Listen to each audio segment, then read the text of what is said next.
Good afternoon, everyone. Warm welcome to our Natural Resource and Environmental Management research series.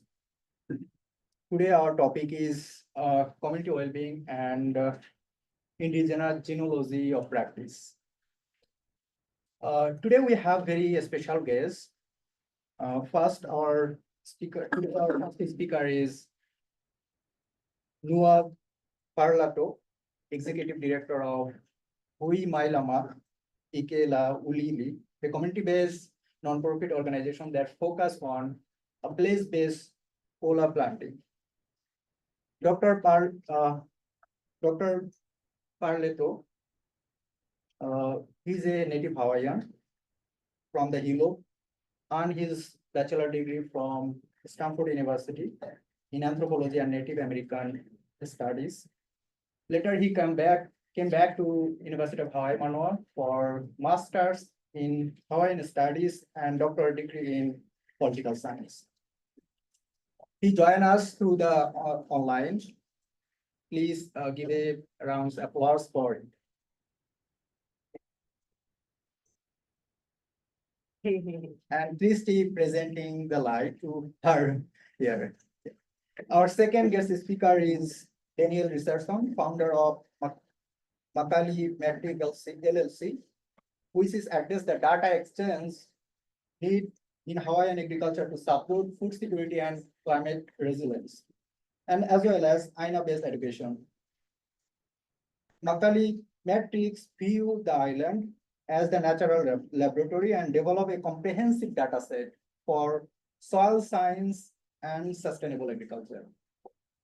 I would like to request Tisky for giving the live.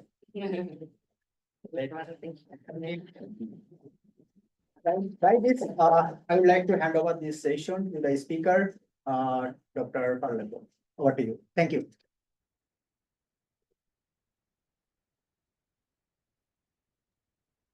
Aloha nui kako.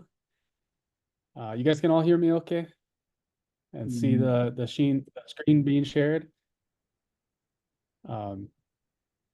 Yep, Maikai. All right. Mahalo.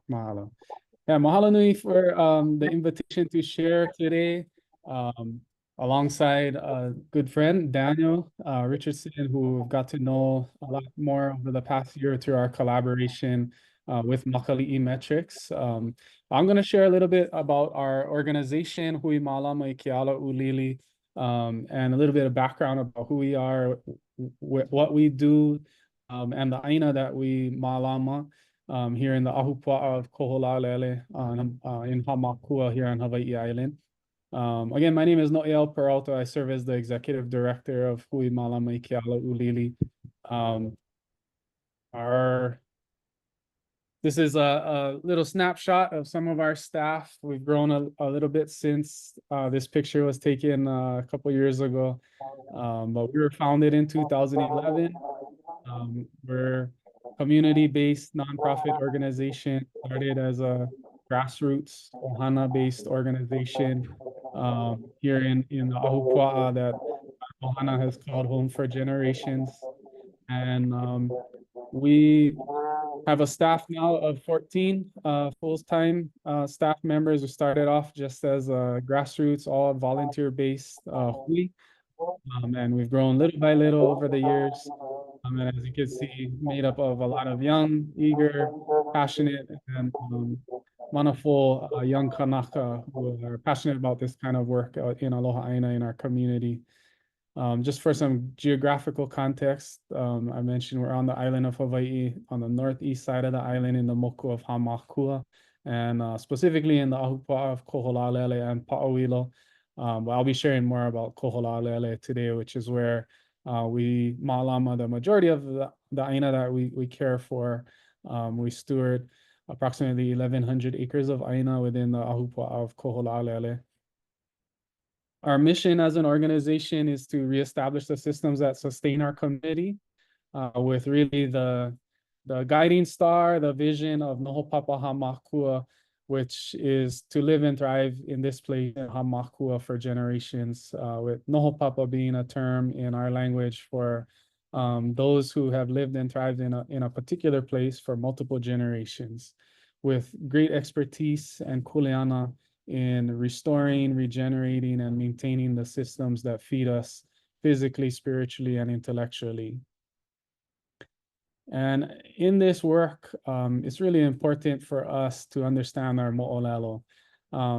Not only our moʻolelo kupuna, those ancient stories of our place that teach us important lessons, but also our moʻolelo of transformation, really where we came from, how our kupuna stewarded these ʻāina for generations, what happened in the time since then till now, and really understanding how we got to the current state that we're in today, and then being able to assess the condition of our current state, and really start to envision what kind of future we want to see for our place moving into the coming generations. And so this is one of the first, or actually the earliest photo that we have of the area that we call home. This is a photo from 1880 in Pa'awilo, and it gives us a glimpse of this landscape of abundance that our kupuna cultivated for generations here. This was right at the time in which sugar plantations were just getting started in this area. You can see the Hāmākua sugar mill in the distance in this photo. But it wasn't quite yet that all the lands in the lowlands of Hāmākua that had been clear cut, plowed over, and planted in cane. And so you can see here just a glimpse of what would be characterized as agroforest today, as food forest, predominantly made up of kukui and ulu as dominant canopy species. And then if you zoomed in and really look closer, you'd see some other food crops as well, like ʻāina-ʻai, kalo, that our kupuna cultivated. And there's a saying that one of our kupuna of this place says that ʻāina-ʻai, that this ʻāina was abundant in food. And this comes from an interview that Kumulari Kimura did with Tutu Kalilehua Lindsay back in 1986 in the Kaleo Hawaii series of interviews that was done on a radio show back then. And from this interview, you can see Tutu Lindsay really describing the way in which growing up in this part of Hāmākua, really in the early 1900s was when she was growing up here. She says, that this ʻāina was abundant with food. All of the things that you could think of that you would find in the stores there in Honolulu on Oahu, those are all the kinds of things that they were growing on the ʻāina. And that each and every place, each and every piece of ʻāina was completely filled, planted with food. And that ohana shared it with each other. They didn't need to go and buy food at the stores, that they were lako. They were well supplied. They had what they needed to eat for their ohana, and they were able to share with each other. And that really was the foundation of what their way of life was as ohana in this place. And this changes drastically within just a few decades as the sugar plantation industry expanded in this area. And you can see here in 1905, a glimpse at what that transformation looked like on a large scale, tens of thousands of acres of ʻāina that were clear cut, plowed, and planted in a monocrop industrial agricultural system to grow sugarcane.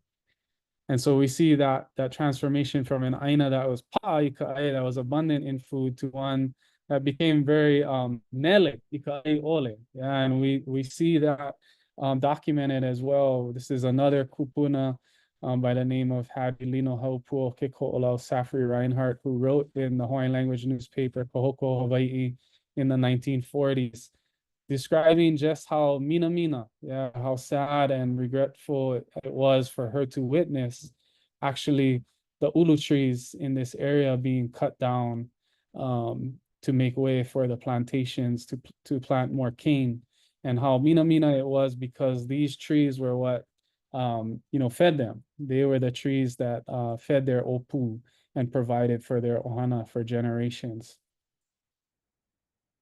And so we have documentation of what this looked like, and it was a different paradigm that guided the decisions about how ʻāina was being managed and utilized, where putting our land to productive use at that time looked more like bulldozing tens of thousands of acres of native forests, food forests, ʻāina cultivated in food, and planting sugarcane to maximize profits.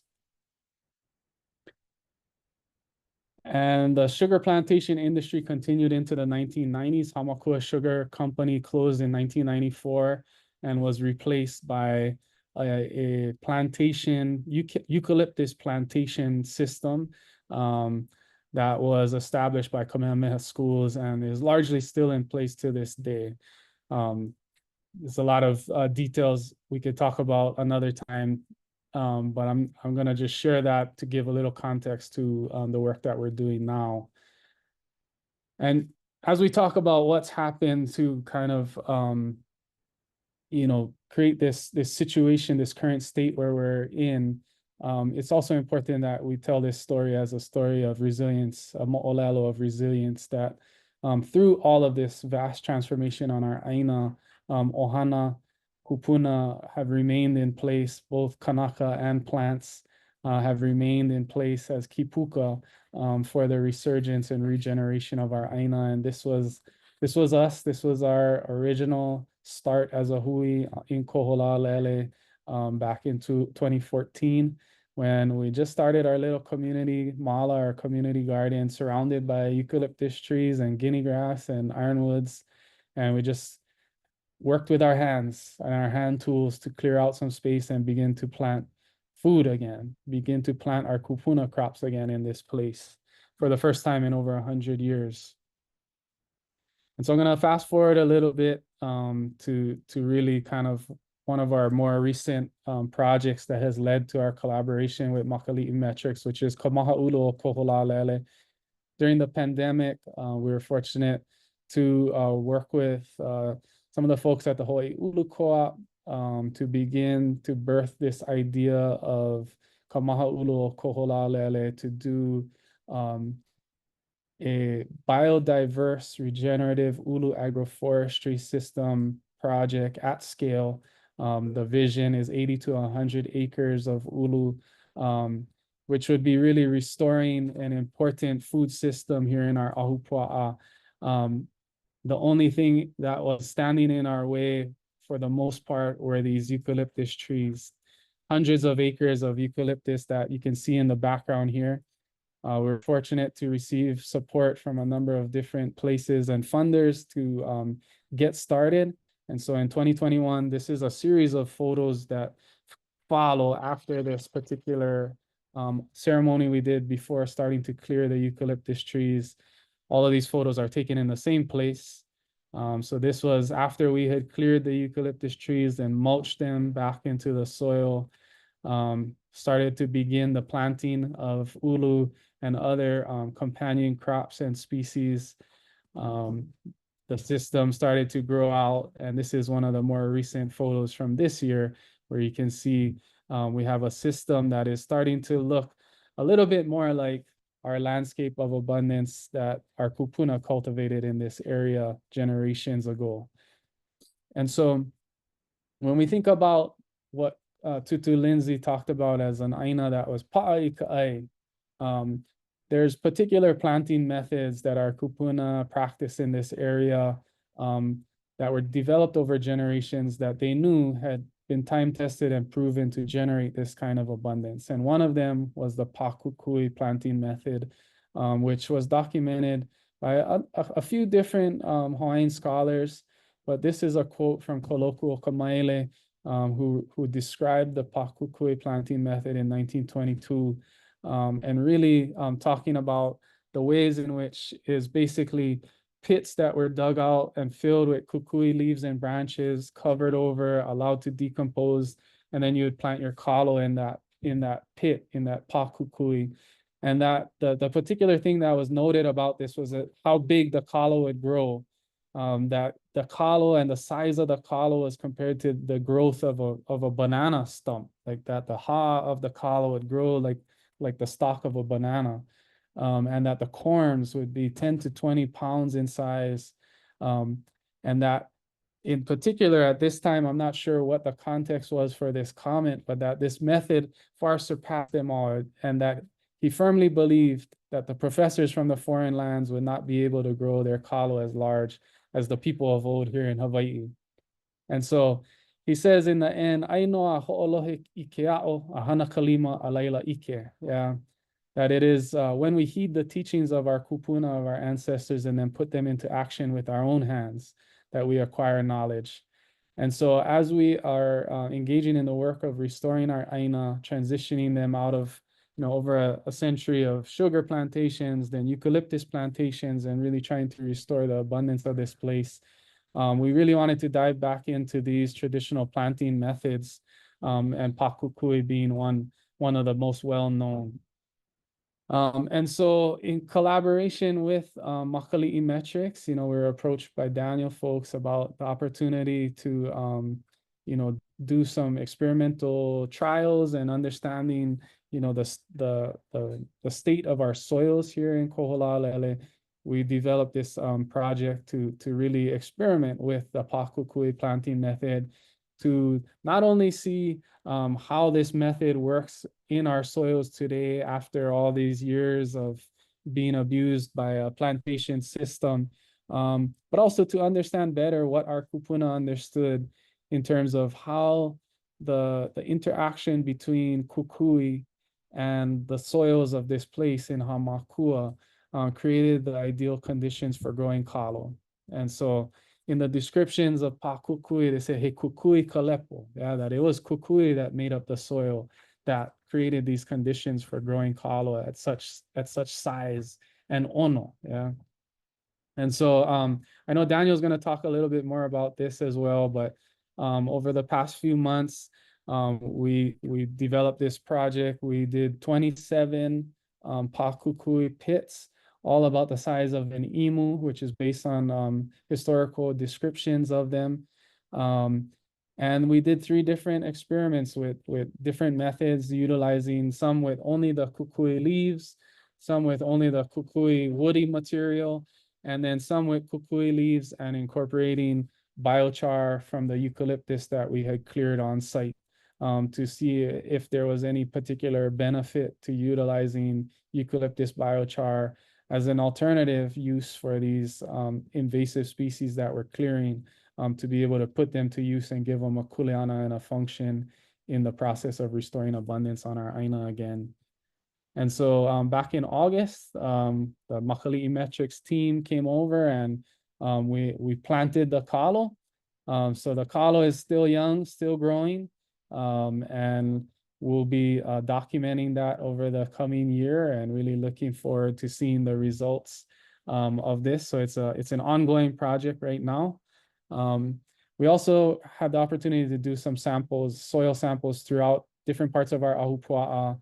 I know Daniel's going to talk about it, so I won't talk about it at length, but really to get a sense of what the makeup of our soil is in these different areas where they've been impacted by sugar and eucalyptus plantations, and then in areas that were not, in our native forest kipuka zones that were never cleared and planted in cane, to get a sense of how do we assess the health of our soils in relation to the health of our ʻāina and our ahupuaʻa.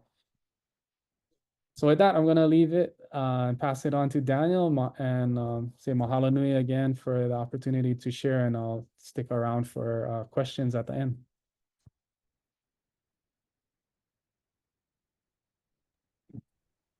Noʻeau. Okay, let me see if I can switch gears. And Daniel mentioned that in previous weeks, usually when the speaker starts talking, I get a request from folks online to talk. So Okay, if you want to move the owl just a little closer to you, and then definitely project to the back of his screen, which will guarantee that everyone can hear you. If Okay. you project to those folks, then they'll hear you. cool. Let me know if I need to move or anything, and I can. But mahalo everyone, mahalo noʻeau for that presentation, and mahalo to you guys. Share screen. Is this? Zoom. I think I am sharing. I think You this are not is. currently sharing. Is this not? It's not sharing. So go to Zoom. And quick share screen.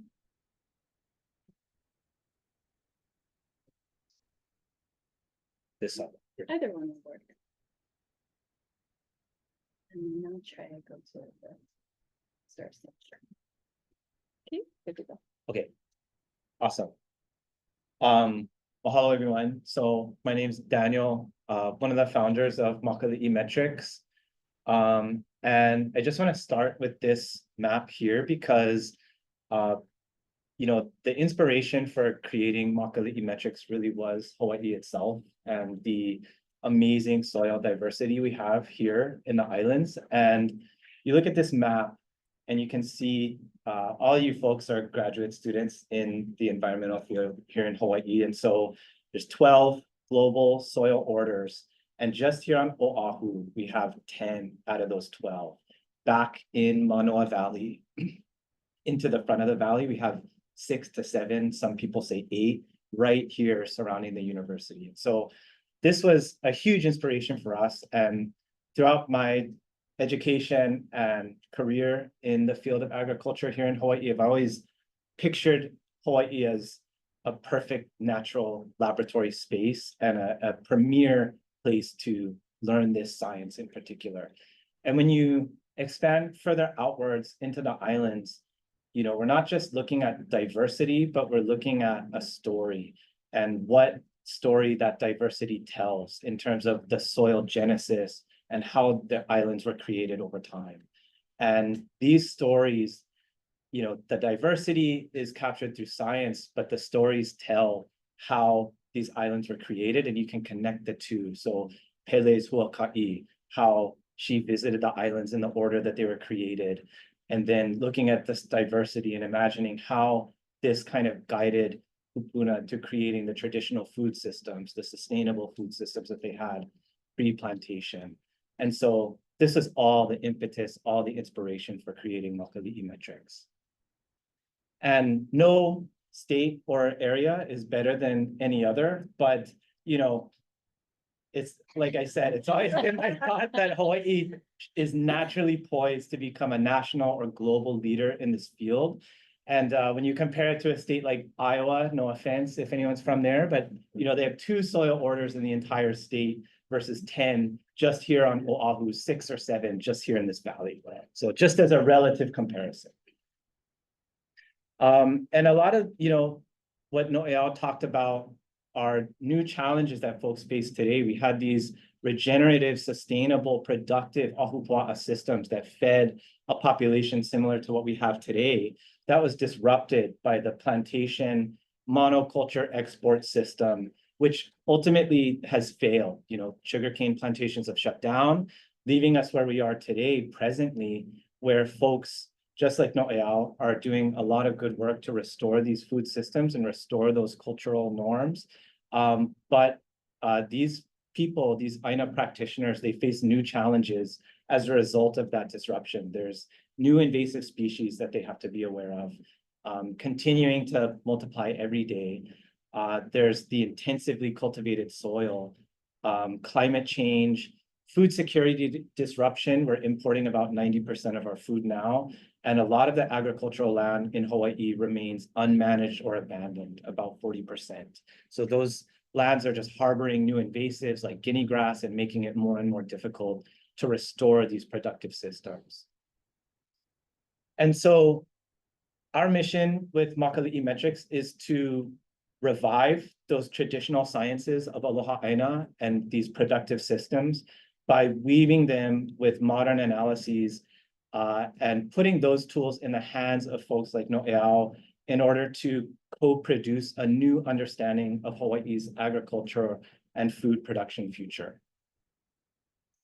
And so I'll touch a little bit on our project with Hui Mālama, just because it is so cool and kind of hits the very heart of our foundation and our mission. And so this is an overhead shot of the space, the Koholālele ahupuaʻa, and I'll go through first our baseline sampling. Before we established pākukui, we sampled 1 in a space called Kaluaolono, which was kind of down further in a gulch and avoided a lot of the impacts that the sugarcane and eucalyptus cultivation had on this ahupuaʻa. There are still ulu trees from pre-sugarcane days. And so that was one of our baseline samples. Number 2 is within the eucalyptus forest, kind of business as usual. Number 3 is in their Koholālele restoration plot, hoping to capture any impacts that the restorative actions are having in that ahupuaʻa. And then number 4 is Hui Mālama in the native forest that also kind of avoided sugarcane and eucalyptus plantings. And so through this baseline sampling, we were hoping to kind of capture the land use history within this ahupuaʻa as directed by Noʻeau, who has a deep knowledge of the space's history. He mentioned one of the main projects we're doing in their restoration plot are the pākukui. And so we're going to be measuring these soils and these lua over the course of 2 years and growing pākukui might have on soil health and the yield of kalo plants. And then another cool thing we're doing with them, so as Hui Mau is clearing these spaces, they're cutting down all these eucalyptus trees, and we asked ourselves, how can this byproduct be invasives be used in a useful way to support these restoration and food production systems? And so we have a plot where we're going to be measuring eucalyptus mulch over the course of 2 years.